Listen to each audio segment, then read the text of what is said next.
Hello and welcome back to my channel. My name is Lauren Lipman. Thank you so much for watching. I'm gonna try something new today. I'm gonna talk about something that I'm weirdly passionate about. Taylor Swift. I'm gonna warn you, this video is going to be solely about Taylor Swift and Katy Perry. Unless you're interested in that, maybe click another one of these videos. I am a huge Taylor Swift fan. She's the reason I picked up a guitar. I've never looked back, to be totally honest with you. Katy Perry, Taylor Swift feud. Let's be honest, this has been a very talked about feud in the media. It's been very strange because the two people involved in it have never actually addressed it. They've never said each other's name. It's been very, very weird until this year. Let's back up a little bit so you follow what I'm saying. The relationship began to blossom in 2009 when Taylor Swift tweeted Katy Perry saying that she loved her Waking Up in Vegas video. Perry responded, she thanked her and said, maybe we should do a song together one day. But then they stopped being FBO. Let me break it down. For the next 5 years, all seemed well. They would tweet each other happy birthday and well wishes. I think there was a tweet about a cat somewhere in there. All was well for a little bit. And then, 2014, the Rolling Stone interview went live September 8th, 2014. Rolling Stone put out an article called The Reinvention of Taylor Swift. Oh my god, this article, she went all out. The one question Taylor Swift is always asked, who are your songs about? Who's this song about? What about this one? So of course she got the question, who is your song Bad Blood about? She insisted that it wasn't about an ex-man, but she hinted that it was about another singer in her industry. Quote, and it wasn't even about a guy. She basically tried to sabotage an entire arena tour. She tried to hire a bunch of people out from under me. The day after this story went live, Twitter and Swifties all around the world were up in arms. The Rolling Stone interview even garnered a cryptic tweet from Katy Perry herself. She tweeted, watch out for the Regina George in sheep's clothing. Well, we all know what happened after that. Bad Blood blew up all around the world. It became the #1 song in the US, Australia, New Zealand, Scotland, Canada, Israel. Seriously, it was everywhere. Bad Blood held the 24-hour Vivo record for 20.1 million views in one day, only to be surpassed by Adele's Hello a few weeks later. Taylor then teamed up with her band of badass besties and Kendrick Lamar to create the sickest girl power anthem ever. Now let's fast forward to July 2015 when Nicki Minaj got snubbed for a MTV Music Video Award and she tweeted, if your video celebrates women with very slim bodies, you will be nominated for a vid this year. Taylor, thinking the tweet was about her, replied, I've done nothing but love and support you. It's unlike you to pit women against each other. Maybe one of the men took your slot. After a bit of confused back and forth, Nicki said the tweet wasn't directed at Swift, and Swift replied back, said that she misspoke and all was well. Until Katy Perry decided to chime in on her own, and without directly replying to anyone, she replied to everyone with the most confusing / lamest tweet ever. Finding it ironic to parade the pit women against other women argument about, as one unmeasurably capitalizes on the takedown of another woman. What? Okay, look, this was a really weird, confusing tweet that the internet couldn't even make sense of. See this BuzzFeed article.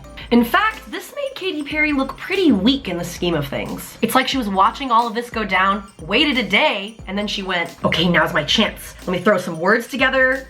Unmeasurably. Yeah, that's a word, let's throw it in there. Tweet. She'll never know what hit her. Well, didn't show anyone. Swift never responded. Moving on. Moving on to the summer of 2016 when Taylor's star-studded relationship with Calvin Harris crashed and burned. He felt the need to come out and clear the air after it came out that Taylor co-wrote his summer hit, This Is What You Came For. In what is now his mostly deleted Twitter rant, Harris tweeted at his ex, I know you're off tour and need someone to bury like Katy, etc., but I'm not that guy. Ah! I can't believe he said that! This was a big deal because at this point, the Katy Perry Taylor Swift feud has only been talked about, speculated just by the media. No one directly involved has ever said anything, ever said any names. There was Regina George reference, there was a sheep reference, I don't know, it's all been very confusing, but no one has ever actually said Taylor Swift and Katy Perry are fighting. Now Calvin Harris, Taylor Swift's ex-boyfriend, came out, blatantly called her out.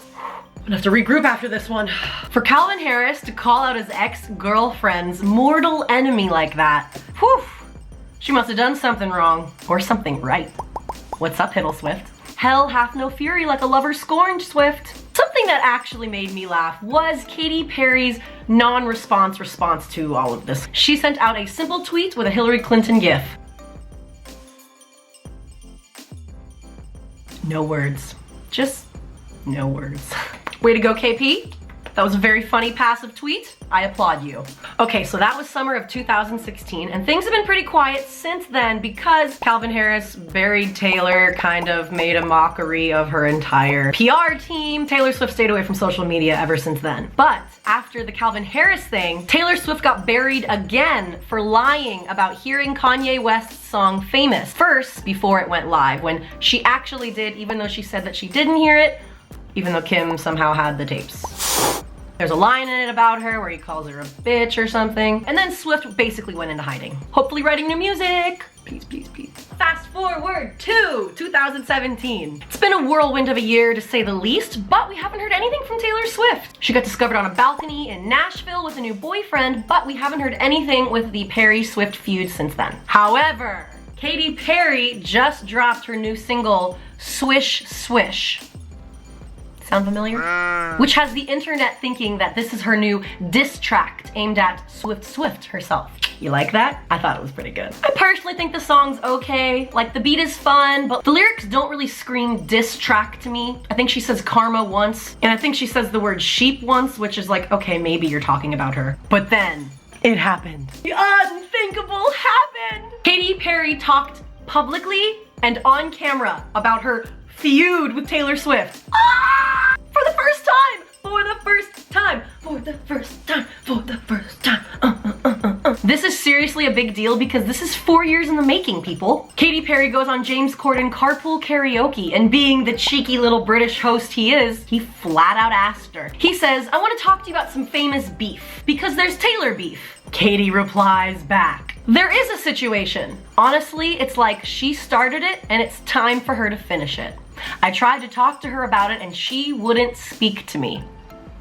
Whew, props to her. Seriously, serious props to Katy Perry for just answering and not being like, excuse me, my producer said not to answer this question. My producer said don't answer this question. She did it. She even goes so far as to explain the mix-up with the backup dancers. She explains it all right on the show. I remember watching this Carpool Karaoke video for the first time and just shrieking with glee because I couldn't believe that she had publicly talked about it for the very first time. You think Taylor's gonna stand for this? Taylor's watching all of us from some secret celebrity penthouse layer in the clouds, waiting for her moment, like a hawk about to swoop in on her sparkly, glittery prey. Taylor Swift knows all, somehow. I don't know how. I wish I knew. Now let me back up real quick. In case you forgot, Taylor Swift famously pulled all of her music off of any streaming service in the week that her album 1989 sold 1.3 million copies. In a week. In 1 week. And then Taylor said, okay, no more streaming my music. I'm gonna take it off Spotify, Tidal, everything. No more streaming services for Taylor Swift. Now, to some of you, this might not matter. You move on, you got more people to listen to on Spotify. But for others, this sucked. I love Taylor Swift. She truly writes lyrical gold, and I was so bummed when she pulled all of her albums off of Spotify because her old stuff is really good. I cannot believe how talented that little girl was. Anyways, life goes on and so does your Spotify subscription. Okay, so fast forward to present day. Katy Perry's Carpool Karaoke came out on May 22nd. Katy Perry was actually doing a press tour for her album Witness that's supposed to drop today, July 9th. I woke up to the most hilarious, petty, and amazing news that I've heard in a long, long time. Not only did Taylor bring back every single song she's ever written to Spotify, she decided to do it on the day that Katy Perry's album went live.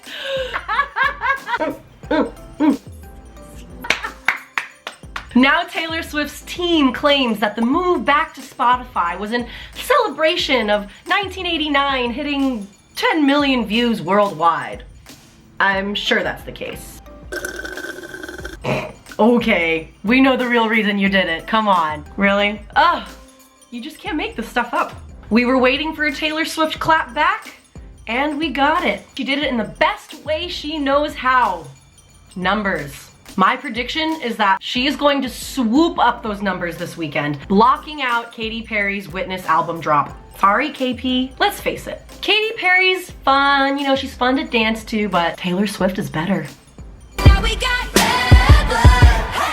I had way too much fun making this video. I actually really love talking about celebrities and random things like that, so maybe you'll see me doing this more on my channel.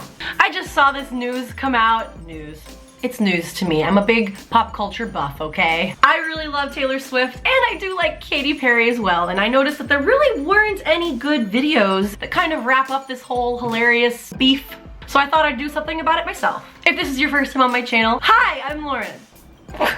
I hope you enjoyed my celebrity wrap-up, Taylor Swift versus Katy Perry. If you have any suggestions of someone you'd like me to talk about, dissect, maybe there's a situation that you're unclear on, let me know. I hope you like this video, and please subscribe to my channel. Bye!